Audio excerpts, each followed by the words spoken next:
So, 2023 is coming to a close, and I decided, why not?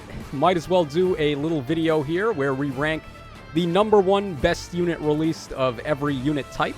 So we head over here to the Fire Emblem Heroes Gamepedia wiki, and we can sort units by release date and also what type of unit they are. So like Brand Hero Battle, we got Tempest Trials, we got Legendary, Mythic, Duo, and so on and so forth. So we're just going to go ahead and do a top list, not a top 10 or anything like that, but a top, literally the single best, most impactful unit of that weapon or that unit type released this year. And we're going to go ahead and see who wins the award for each category. So I'm going to sort by release date. Obviously, the New Year heroes are not eligible because they're going to come out on the 1st. So let's go ahead and start things off with Legendary, shall we? Let's start with the Legendary category. All right, we scroll all the way down here, and we can see that Legendary Heroes end on Camilla, and they start on Legendary Robin. So quite a lot of impactful units here. A lot of these Legendary Heroes have had some impact on the meta, some stronger than others, but I think I have to give this award to Hinoka for this year, because Legendary Hinoka, of course, enabled a completely new style of play with team building, and that is the Flyer line with her C skill. So she's able to grant charge to flying allies within 2 spaces of her, as well as special acceleration on hit to everyone. And then also she has this insane rain effect for no reason. Like, I still have no idea why she needed to have that, but okay. So she's really good. I mean, even though she's kind of falling off now a little bit in terms of damage potential, we're just getting some ridiculous damage dealers that are killing the enemies before they even get their first attack off. So, like, she's not able to do all of that, but she still has some key tools in the shed, like Fire Sweep and also the support ability. So, I have to give it to Hinoka. I think she is the most impactful Legendary Hero this year. All right, let's go ahead and move on to the next category, which is going to be Mythic Heroes. Okay, so all the way at the bottom, we end with Ratatoskr, and we start with Fomortis. Okay. So we have a deadly trio right here. So these 3, I would say, are definitely the top 3. King Freyr, we got Mythic Veil, and then also Mythic Gulveig. Ooh, that's a tough one. Oh, man, who do we give it to? I think we have to give it to King Freyr, actually. that may be a surprise to some people, but yo, this guy is really good. Like, I don't think anyone expected him to actually be as good as he was. I remember when his banner came out, everyone was summoning to get Ingrid as opposed to getting King Freyr. I also did that. I summoned to get Ingrid, and just by happenstance, I ended up getting King Freyr. And I used him for like 5 seconds. I was like, wow, I actually really like this guy. So his C skill is the reason why that is. He's able to neutralize any penalties that affect your units at the start of the turn. So all allies within 2 spaces of him are getting cleansed of all opening turn penalties, which is really, really strong. Especially right now, like, this guy aged really good, considering how many debuff effects we're starting to get now. So things like Def Res Ploy and like all the split ploys, the gold border ones, are really strong debuff tools. And this guy just says no to all of that, so he's really good for that. He also ended Elamine's entire career. So I think we have to give it to King Freyr. He is definitely the most impactful Mythic hero. He's also really good in summoner duels as well, especially if you're able to support him by giving him near save from the new Captain Seal or a Brave Sorin. All right, so Duo Heroes, let's see here. I already have one in mind for who I think won the award, but let's see what we got. All right, so we start on Duo Asker, and then we end on Duo Byleth. And there's a lot of good stuff here, too, man. I mean, Duo Asker is really good still. Shamir's really good. Ymir's really good. Kagero's really good, but not a single one of them have had the amount of impact that this unit has had. So this unit came out in November, so pretty much the ending of 2023 was when we got them. And they have had such an impact. I can't even describe in words how powerful this unit is on the player phase. They just melt everything without even trying. The amount of like bonus damage potential here, we're getting a lot of damage reduction cut based on debuffs. We're getting a super dominance effect. We've got dual phase brave attacking. And then they have Kanto Rem built in as well, which can really play up well in modes like Aether Raid's offense and things like that. So I think this unit is just, like, far and away the best offensive threat we've gotten this year. Not just for duo heroes, but in general. And then their duo skill gives them a second action and also allows them to score really good for arena mode. So I'm giving the award to them. Best duo hero this year is Ninja Tsunaki. All right, we got the Harmonic category up next. Let's see here. So what do we got for Harmonic Heroes? Okay, we start on Caden Lindy, and we're ending on the Halloween Anna. Ooh, so 5 only, but there's some good stuff here, right? Like, Lindy's really good with her ability to let your calves go through the trench tiles.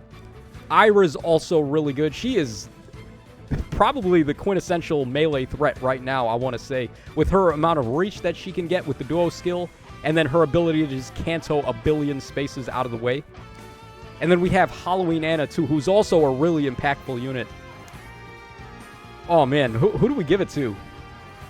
This is actually a tough one. I think I'm barely going to give it to Ira, even though I think Anna could also... There's many arguments to be made that Anna is the best one, but I'm going to give it to Ira personally.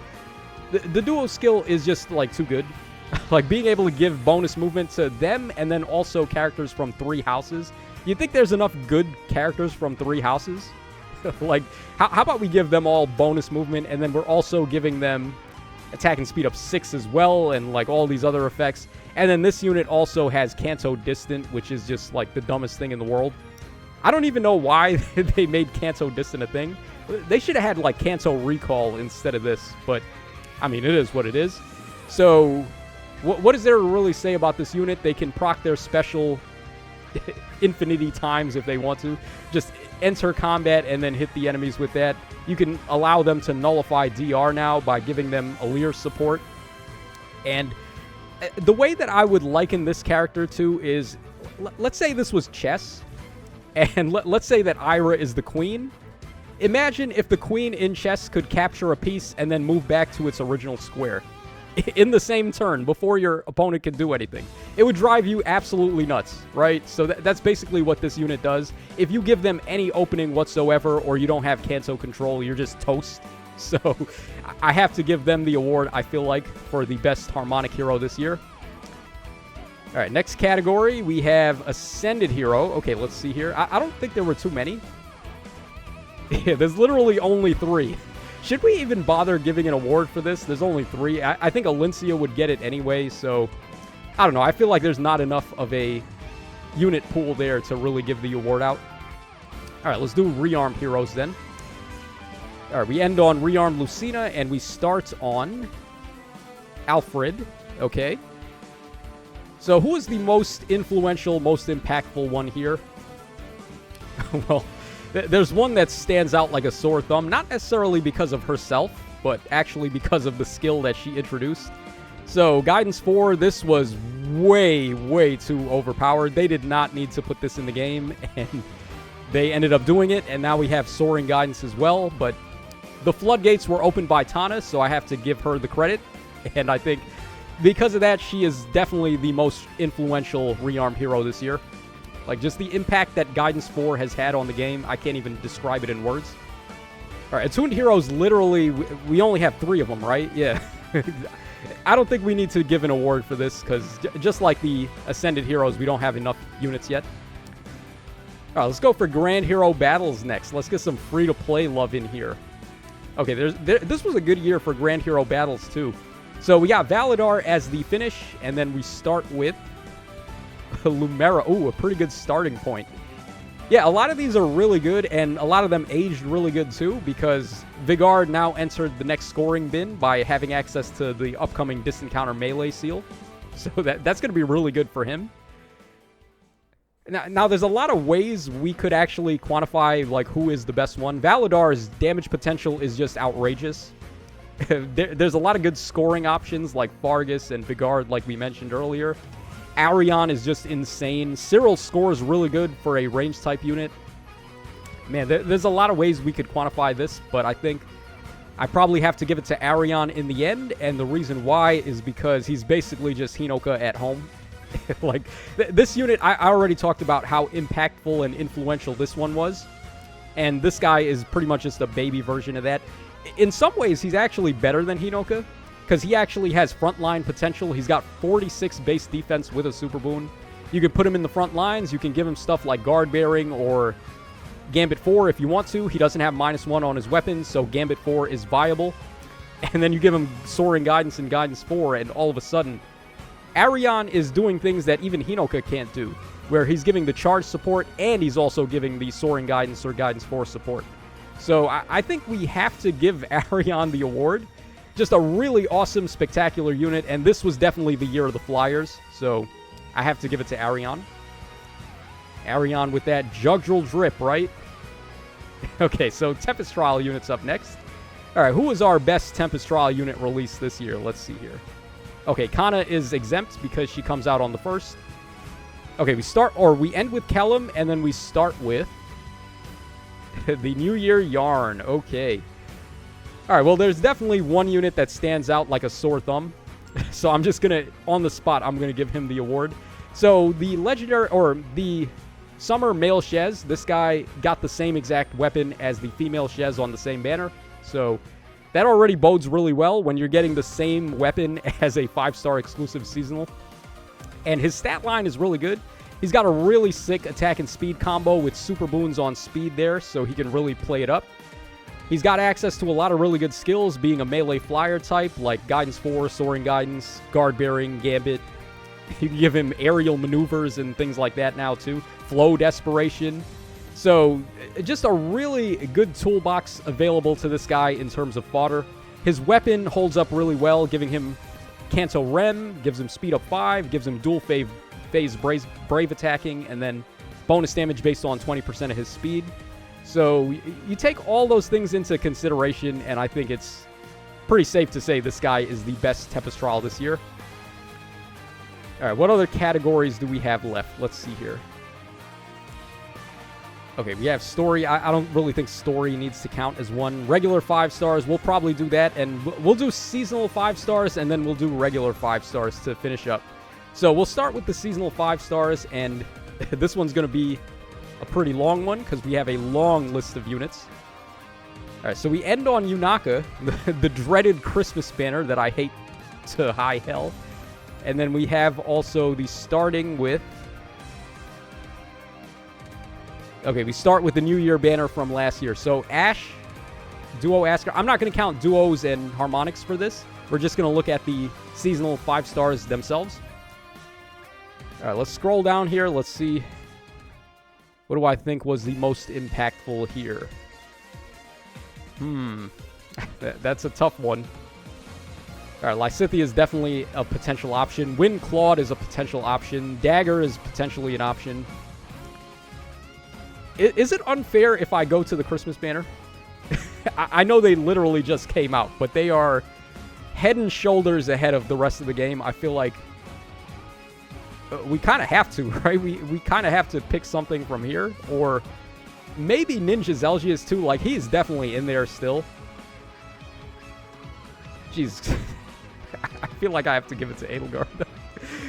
Oh, man, I really don't want to do this, but I have to give it to Edelgard. Even though she came out at the very end of 2023, what is there to say about this unit? I literally got a migraine reading her kit when this banner dropped. So I think that says enough. No other unit has ever done that to me where I got a headache from reading them. So what doesn't she do? I think we would end faster reading off the effects that she does not have, as opposed to reading off the effects she does have. So there you go, man. I don't really feel like explaining this unit. She's just busted. She can do every single role she needs to. You can run her as a saver. You can run her as a Gale Forcer. You can run her as a nuker. She can be a hit and run option. Just every single possible thing. She scores high for arena. There's just like no flaws at all with that unit. All right, let's go ahead and move back up to the top, and we'll do the regular 5 stars, and we'll end there. Maybe I should do demotes too, but I don't know, man. I like the demotes suck. They don't have any intentions of releasing crazy demotes with good fodder or any of that. So we'll end on the regular 5 stars. So let's see here. What do we start with? Okay, we start with the very first Engage banner with Alear, and then we're ending with the most recent Fire or Awakening banner that had Severa on it. I love how Severa is the only 5-star that got added to the regular pool, because it was just like all rearms and arcade and attunes and stuff like that. Oh, the Brave Heroes were in here too. They have a very good shot at it. Citrine's really good. The Fallen banner was very impactful on release. Like, Fallen Maria and Fallen Byleth were everywhere when this banner came out. Lucy is still really good. Oh, this is a tough one. This one's going to be tight. Oh, man, who do we give it to? I kind of want to give it to Brave Gulvig. Yeah, I'm probably giving this to Brave Gulvig. But bro, like, there's a lot here. Lucia, Fallen Maria, I think Citrine's really good too. Oh, man. Yeah, I'm giving it to Gulvig. She's just like, prior to the release of the Winter Edelgard, this was like the quintessential Aether Raids offense unit. You could just dismantle any team with this unit. So I have to give it to her. She's also able to Gale Force. Like, ranged Gale Forcers are very rare. So having access to a ranged Gale Forcer that can also fly and be granted the charge support by Arion and Hinoka. So even though there is a downside to her second action by inflicting gravity on herself, it doesn't even matter.